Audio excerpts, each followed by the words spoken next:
আল্লাহ রাব্বুল আলামিন কোরবানির যে বিধানটা আমাদের উপর আরোপ করেছেন, এই বিধানটা কেন আরোপ করেছেন? ধারালো ছুরির নিচে কিন্তু আমার লক্ষ টাকার পশু নয়, বরং আমি যেন আমার নিজেকেই এই ছুরির নিচে শুয়ে দিচ্ছি, আমি আমাকেই আমার মালিকের সামনে পেশ করছি। চারপাই পশু ছাড়া অন্য কোনো ভাবে অন্য কোনো পশু দিয়ে কোরবানি হবে না, হুজুর দিয়ে একেবারে কোরবানি করা যাবে না, যেরকম জরুরি নয়। তো আল্লাহ রাব্বুল আলামিনের ভয় কতটুকু লালন করেছো, ভালোবাসা কতটুকু লালন করেছো, আল্লাহ তাআলাকে খুশি করার জন্যই কতটুকু করছো, আল্লাহ তাআলা মূলত এই বিষয়টারই একটা পরীক্ষার আয়োজন করছেন, ঠিক যেমনটা পরীক্ষা করেছেন পিতা ইব্রাহিম আলাইহিস সালামকে। আসসালামু আলাইকুম ওয়া রাহমাতুল্লাহি ওয়া বারাকাতুহু। বিসমিল্লাহ, আলহামদুলিল্লাহ, ওয়াসসালাতু ওয়াসসালামু আলা রাসূলিল্লাহ ওয়া বা'দ। আউযু বিল্লাহি মিনাশ শাইতানির রাজীম। ولكل أمة جعلنا منسكا ليذكروا اسم الله على ما رزقهم من بهيمة الأنعام فإلهكم إله واحد فله أسلموا وبشر المخبتين। صدق الله العظيم। দেশ ও বিদেশে থেকে প্রজন্ম 24-এর আয়োজন যারা দেখছেন তাদের সবাইকে আমি আন্তরিকভাবে স্বাগত জানাচ্ছি। আমরা আজকে একটি গুরুত্বপূর্ণ বিষয়ে আলোচনা করতে চাই। মূলত জিলহজ মাসের প্রথম দশক আমরা অতিক্রম করতে চলছি। জিলহজ মাসের প্রথম দশককে আল্লাহ রাব্বুল আলামিন আমাদের আমাদের জিন্দেগির জন্য সবচেয়ে সেরা দশক হিসেবে মর্যাদা দান করেছেন। রাসূলুল্লাহ সাল্লাল্লাহু আলাইহি ওয়াসাল্লাম নেক আমল সুসম্পন্ন করার জন্য জিলহজের এই প্রথম দশককে সবচেয়ে সেরা দশক হিসেবে উল্লেখ করেছেন। জিলহজের এই প্রথম দশকে একইভাবে যেমনিভাবে হাজিগণ হজ সুসম্পন্ন করার জন্য আল্লাহ তাআলার ঘর জিয়ারতের মধ্যে তারা জমায়েত হয়েছেন, ঠিক হাজিগণের বাহিরে সারা দুনিয়ায় কোটি কোটি মুসলিম আল্লাহ রাব্বুল আলামিনের আরেকটি বিধানকে আনুষ্ঠানিকভাবে সুসম্পন্ন করার জন্য প্রস্তুতি নিচ্ছেন, সেটি হচ্ছে কোরবানি। আমরা এখানে কোরবানি সম্পর্কে এবং কোরবানির সংশ্লিষ্ট 2-3টি পয়েন্টে আমাদের আলোচনা উপস্থাপন করতে চাই। প্রথমত আমরা আল কোরআনের আলোকে দেখবো যে আল্লাহ রাব্বুল আলামিন কোরবানির যে বিধানটা আমাদের উপর আরোপ করেছেন, এই বিধানটা কেন আরোপ করেছেন। কোরআনে কারিমে সূরা আল হজ খুবই গুরুত্বপূর্ণ একটি সূরা, যেখানে আল্লাহ রাব্বুল আলামিন 34 নম্বর আয়াত থেকে 37 নম্বর আয়াত পর্যন্ত এখানে যে বক্তব্য দিয়েছেন, এখানে কিভাবে কোরবানির উদ্দেশ্য কি এবং কোরবানি যারা সুসম্পন্ন করেন তারা কি গুণাবলীগুলো ধারণ করা উচিত, সে বিষয়ে আল্লাহ রাব্বুল আলামিন কথা বলেছেন। আমরা প্রথমে নজর করব যে আল্লাহ রাব্বুল আলামিন বিধানটা কেন দিলেন, উদ্দেশ্যটা কি।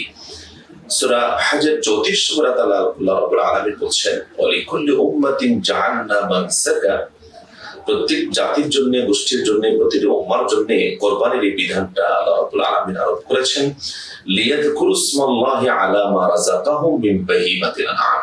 আল্লাহ রাব্বুল আলামিন যে চতুষ্পদ জন্তুগুলো রিজিক হিসেবে আমাদেরকে দিয়েছেন, এই চতুষ্পদ জন্তুগুলোর উপরে যেন আমরা আল্লাহ রাব্বুল আলামিনের নাম উচ্চারণ করি জবাই করার এই আনুষ্ঠানিকতার মধ্য দিয়ে, এই একটি উদ্দেশ্য আল্লাহ রাব্বুল আলামিন উল্লেখ করেছেন। এরপর যদি আমরা আরেকটু পরে যাই, 36 নম্বর আয়াত আল্লাহ রাব্বুল আলামিন বলছেন, ওয়াল বুদনা জাআলনাহা লাকুম মিন শাআইরিল্লাহি লাকুম। কোরবানির এই পশু যেটি আমরা জবাই করার জন্য প্রস্তুত করি, চতুষ্পায়ী যে জন্তুগুলি আমরা জবাই করার জন্য পেশ করি না কেন, এটিকে কোরআন বলছে মিন শাআইরিল্লাহি লাকুম। এটা আল্লাহ রাব্বুল আলামিনের একটা স্পেশাল নিদর্শন। শাআইর যে শব্দটি, এই শব্দটি আরবি শাইরাতুন শব্দের বহু বচন হতে পারে অথবা শিআরুন শব্দের বহু বচন হতে পারে। শিআর মানে নিদর্শন, শাইরা মানেও একটা বিশেষ নিদর্শন। তবে শাইরা শব্দটি আরেকটা বিশেষ অর্থ গ্রহণ করে, সেই অর্থটি হচ্ছে এটা সাধারণত অর্ঘ্য বিশেষ, কোন পূজনীয় ব্যক্তির সামনে বিশেষ যে অর্ঘ্য পেশ করা হয়, বা আমরা প্রচলিত অর্থে যেভাবে দেবতার সামনে যে ভোগ দেয়া হয়, এই ভোগ সামগ্রিকটাকে আরবিতে শাইরা হিসেবে অভিহিত করা হয়।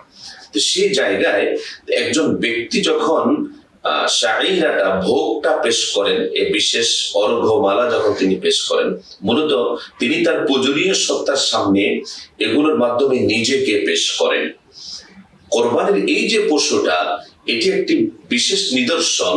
এর মধ্য দিয়ে আমরা বাহ্যত দেখাই যে আমি চতুষ্পদ জন্তুর উপরে ছুরি চালাচ্ছি, সেগুলোকে আমি জবাই করছি। মূলত এখানে কোরবানির অন্তরালে যে ইতিহাসটা আছে তার সাথে একটা দারুণ মিল হচ্ছে। এখানে আমার এই ছুরির নিচে, ধারালো ছুরির নিচে কিন্তু আমার লক্ষ টাকার পশু নয়, বরং আমি যেন আমার নিজেকেই এই ছুরির নিচে শুয়ে দিচ্ছি, আমি আমাকেই আমার মালিকের সামনে পেশ করছি।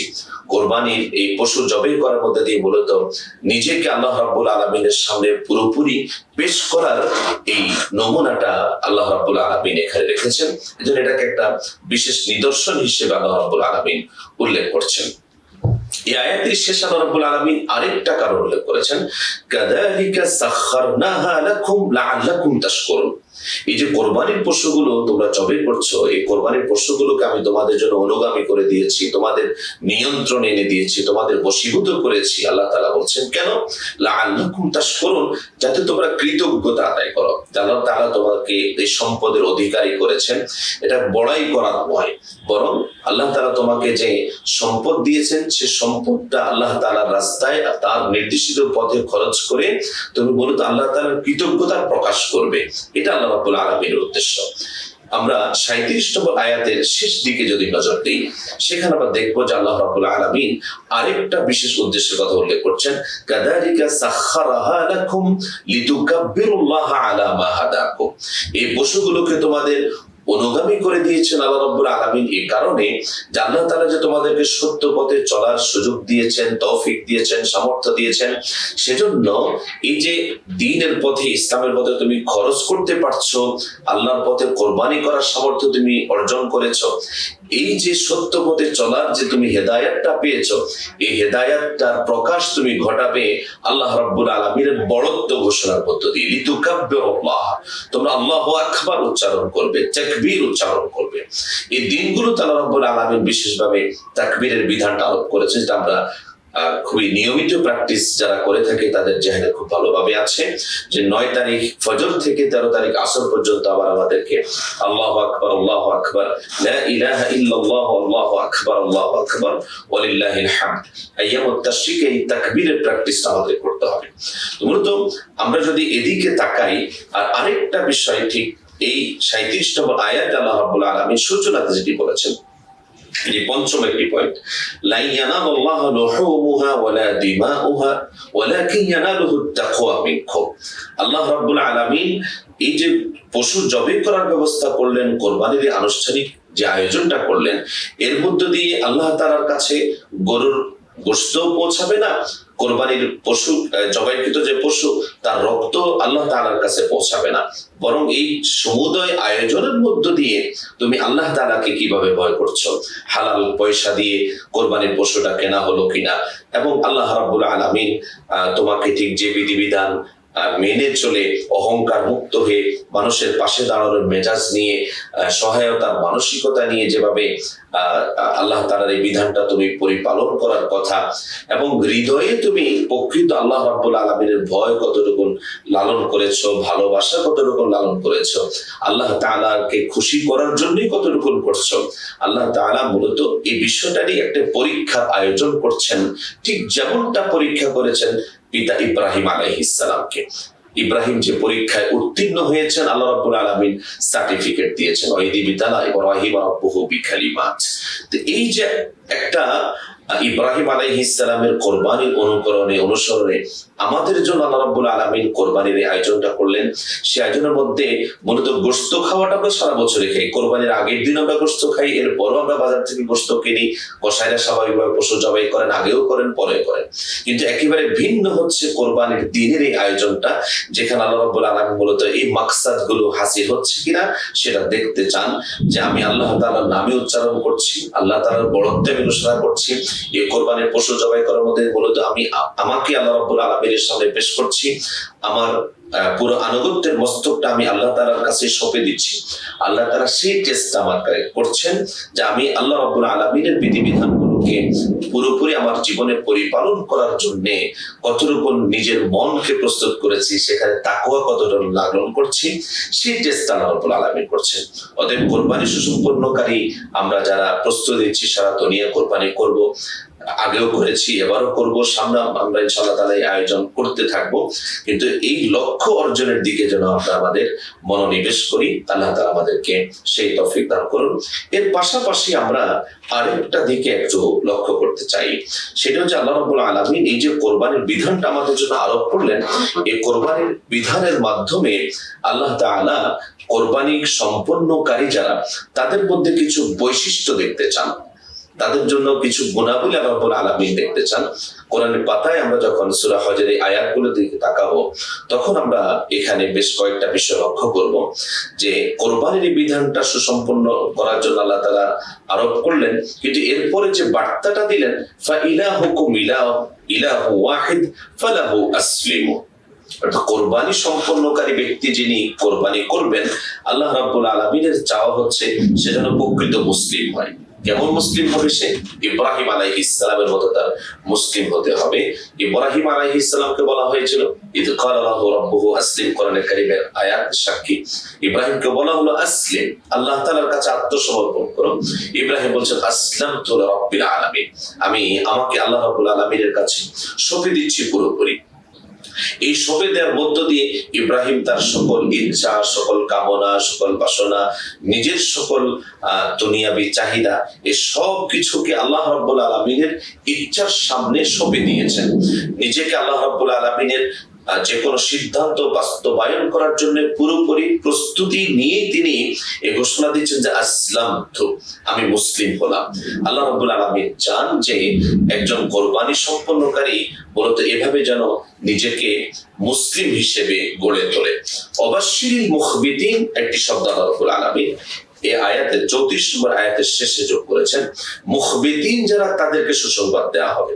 অর্থাৎ এই কোরবানি সুসম্পন্নকারী ব্যক্তিদেরকে আল্লাহ রাব্বুল আলামিন মুখবিতিন হিসেবে দেখতেছেন। মুখবিতিন মানে আখবাতা ইখবিতু, ইখবাত মানে যে ইতাআত, আল্লাহ রাব্বুল আলামিনের সামনে যে পুরোপুরি আনুগত্যের মস্তকটা সঁপে দেয়। এখন আনুগত্যের মস্তক সঁপে দেওয়া লোকটা, আমি মুখে দাবি করছি যে আমি আল্লাহ রাব্বুল আলামিনকে মানি, আল্লাহ তাআলার কথা আমি শুনি, আল্লাহ তাআলার আনুগত্য আমি করি, কিন্তু এই আনুগত্যকারীর জন্য আল্লাহ রাব্বুল আলামিন আরো কিছু কাঙ্ক্ষিত বৈশিষ্ট্যের কথা উল্লেখ করেছেন, যেটা কোরবানি সম্পন্নকারী ব্যক্তির মধ্যে থাকা উচিত। পরের আয়াতে 35 নম্বর আয়াতে আল্লাহ রাব্বুল আলামিন বলছেন আল্লাযীনা ইযা যুকিরাল্লাহু ওয়াজিলাত কুলুবুহুম,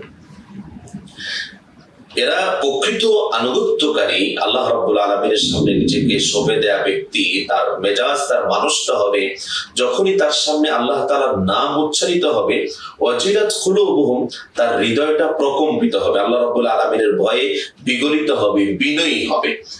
এখন কোরবানি সম্পন্নকারী ব্যক্তি তিনি কোরবানি সম্পন্ন করবেন, অথচ যখনই তার হৃদয়ে আল্লাহ রাব্বুল আলামিনের কানে যখন আল্লাহ রাব্বুল আলামিনের নামটা উচ্চারিত হবে, নাম বাজবে, আর সেটা তার হৃদয় পর্যন্ত ধাক্কা দেবে না, আল্লাহ তাআলার ভয়ে তার হৃদয়টা বিগলিত হবে না, প্রকম্পিত হবে না, তাহলে বস্তুত সে ইব্রাহিম আলাইহিস সালাম কোরবানি করতে গিয়ে যে মানুষ ধারণ করেছেন, সে মানুষটা তার মধ্যে নাই বলে তিনি বুঝিয়ে দিবেন।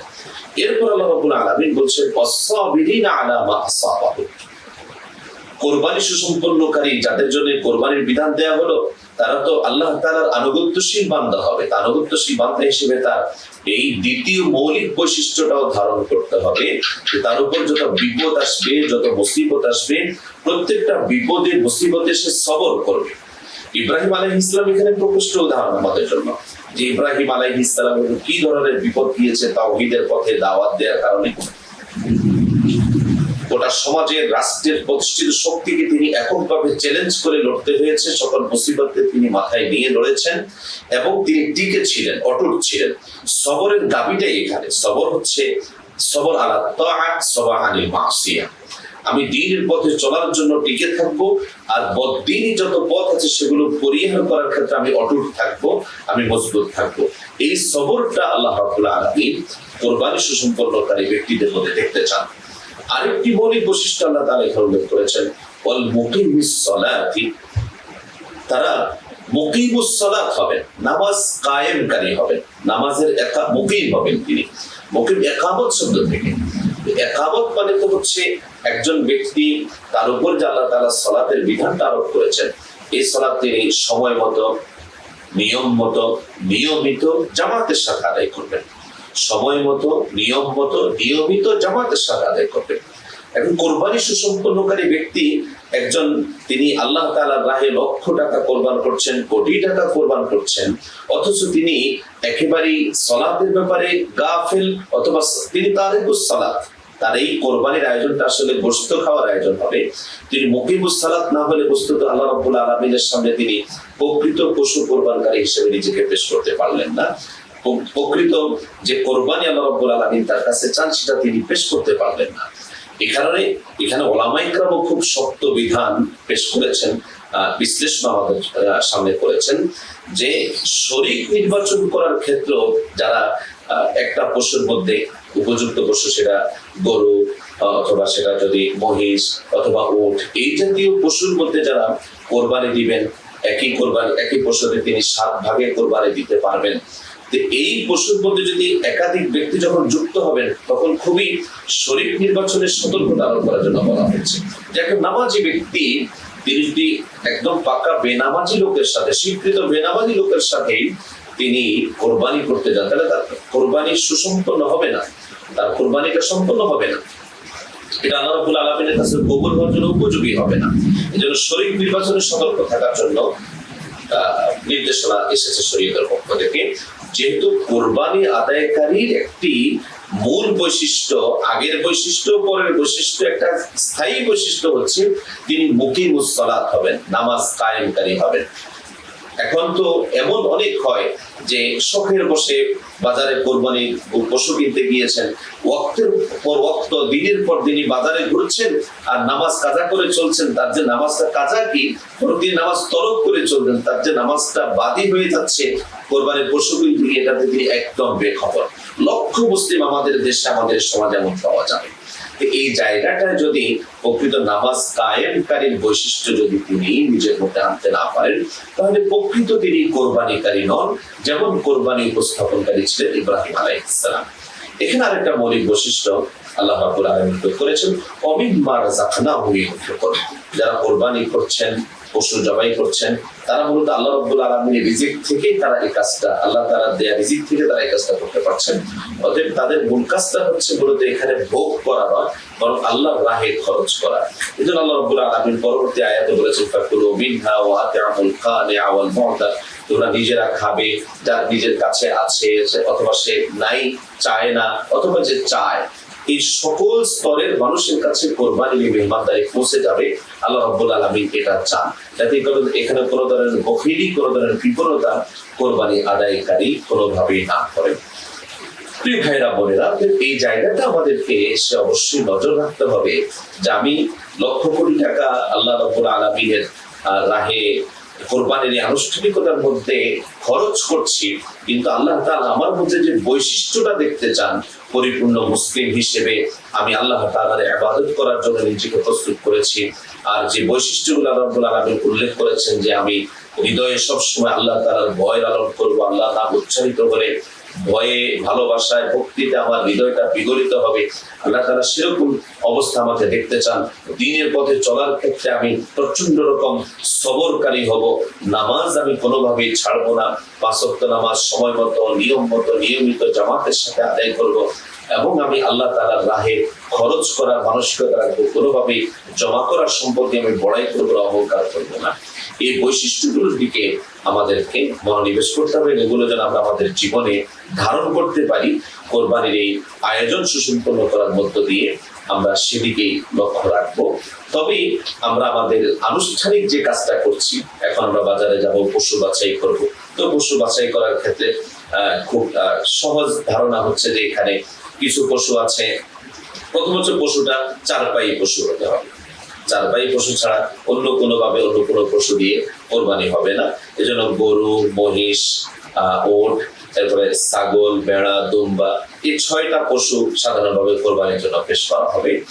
এই পশুগুলোর মধ্যে আবার 3টা পশু আছে যাদের সাথে শরীক চলে, অর্থাৎ একটা পশুতে সর্বোচ্চ 7 জন অংশগ্রহণ করতে পারে, সেটা গরু, মহিষ, ওট।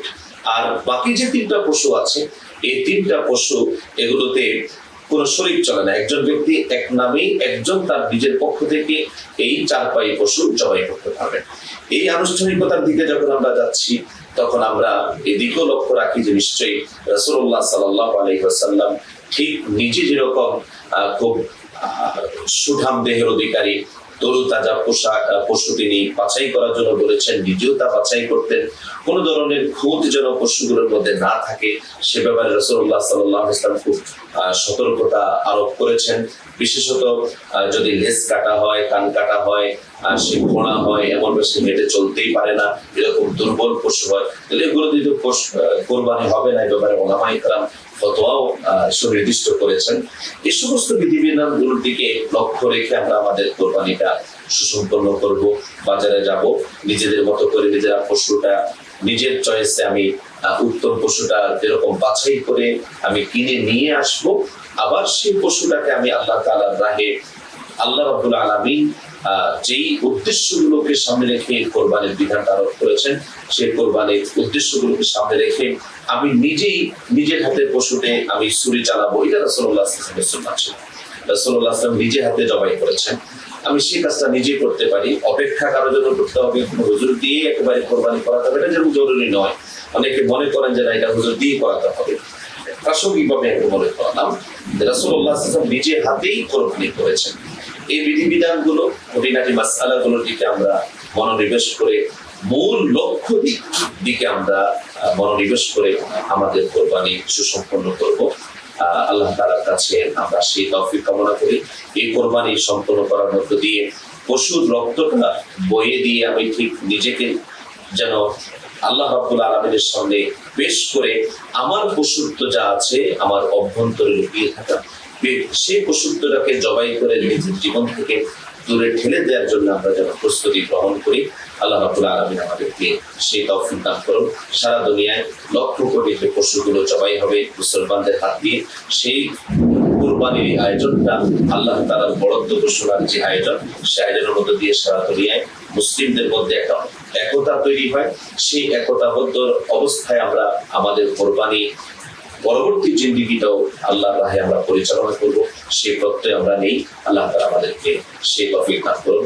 সবাইকে আবারও শুকরিয়া জানিয়ে আজকের মতো আলোচনা শেষ করছি। সাল্লাল্লাহু আলা নবিয়িনা মুহাম্মদ। আসসালামু আলাইকুম ওয়া রাহমাতুল্লাহি ওয়া বারাকাতুহু।